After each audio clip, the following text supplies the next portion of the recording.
May 22nd of '04. Fred was doing a project in the backyard. There was an explosion. Fred was hit in the head, thrown back, and very, very seriously injured. Our son rushed in to call 911, followed their instruction. Our two sons saved their father's life. Fred was brought by helicopter to University of Pennsylvania Hospital. All of our family and friends gathered around to pray and support us, and which was a great blessing because it was a frightening time. Without their love and support, we would have been struggling even more. It was 13 days before we knew that Fred was going to make it. So the next big hurdle for Fred was to start responding. A very positive sign would be if Fred could respond to a verbal command. About 3.5 weeks after the accident, our oldest daughter was talking to her dad, who was in a coma, but she was saying, "Dad, can you hear me, Dad? I want you to move your thumb, Dad. Please move your thumb for me." And after about a half an hour, Fred moved his thumb.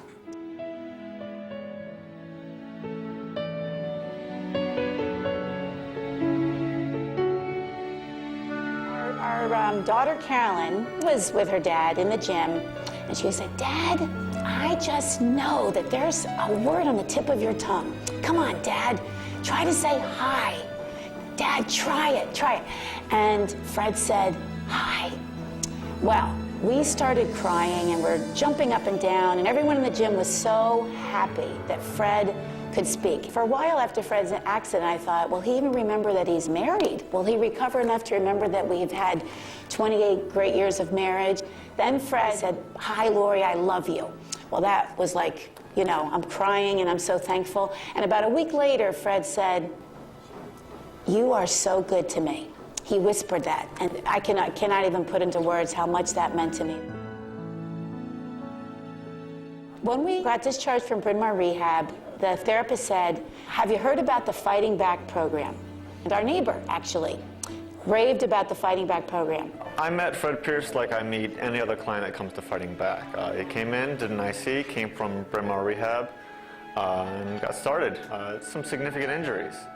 Pretty incredible story. So between those two recommendations, we came here, Fred was interviewed. The general atmosphere of encouragement and levity, the fun atmosphere that's provided with the kidding around. Well, Noah brings out a lot of humor.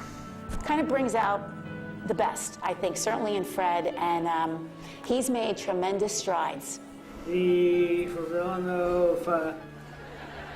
established a system of communication where hands out meant no and thumbs up meant yes. Fred had a brace. He was standing by the bed with the two therapists and my help, and that was thrilling because Fred's big dream was to stand someday and hopefully walk again. 1, 2, 3. And that hasn't quite happened yet, but we don't know what the future holds. But, you know, we continue to work very hard. Fred is fighting and working to give himself his life back. Push. You were pushing hard. Yeah, you did a good job. Great like I work, said, today was Fred. the first day we did 3 steps.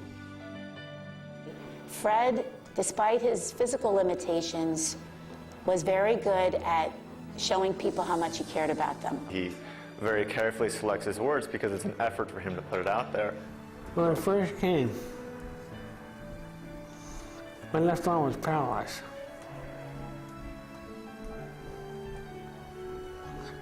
Then I work here with Noah.